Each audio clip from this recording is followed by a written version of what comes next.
ನಾವು ಅಲ್ಪಸಂಖ್ಯಾತರು ಭಾಳ ಜನ ಮಾತಾಡ್ಸಿದ್ದೀವಿ.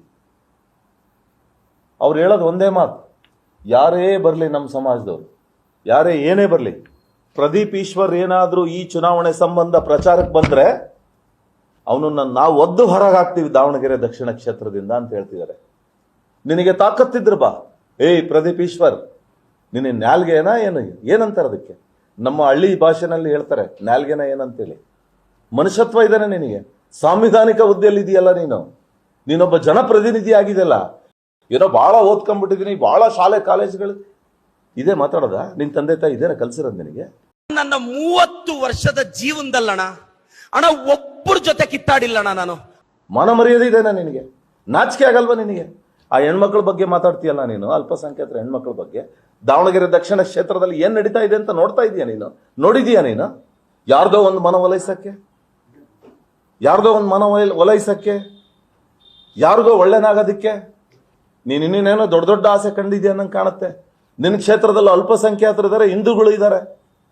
ಏನೇನು ಹೊಲೈಕೆ ರಾಜಕಾರಣ ಮಾಡ್ತಿದ್ಯಾ, ನಿನ್ನ ಹೊಲಸು ನಾಲ್ಗೆ ಏನಂತೇಳಿ ಜನರು ನೋಡ್ತಾ ಇದ್ದಾರೆ.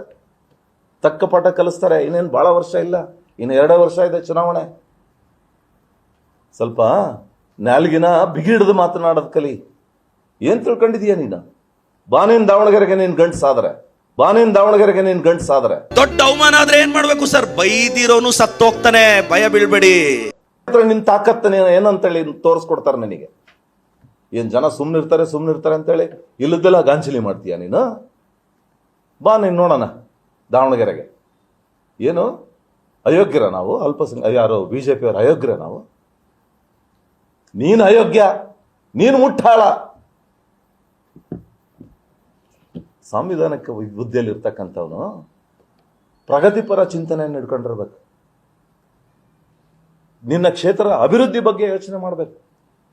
ಅಲ್ಲಿ ಕ್ಷೇತ್ರದಲ್ಲಿ ಇರ್ತಕ್ಕಂಥ ಜನರನ್ನ ವಿಶ್ವಾಸಕ್ಕೆ ತಗೊಂಡು ಅವ್ರನ್ನ ಹಿಂದೆ ಇರ್ತಕ್ಕಂಥವ್ರು, ಕಷ್ಟದಲ್ಲಿ ಇರ್ತಕ್ಕಂಥವ್ರನ್ನ ಅವ್ರನ್ನ ಮೇಲ್ತರ ಅಂತ ಒಂದು ಕೆಲಸವನ್ನು ಮಾಡಬೇಕು.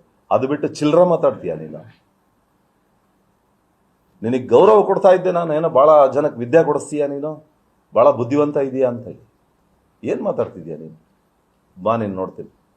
ದಾವಣಗೆರೆ ಕಾಲಿಡು ನೀನು ಗಂಡ್ಸಾದ್ರೆ.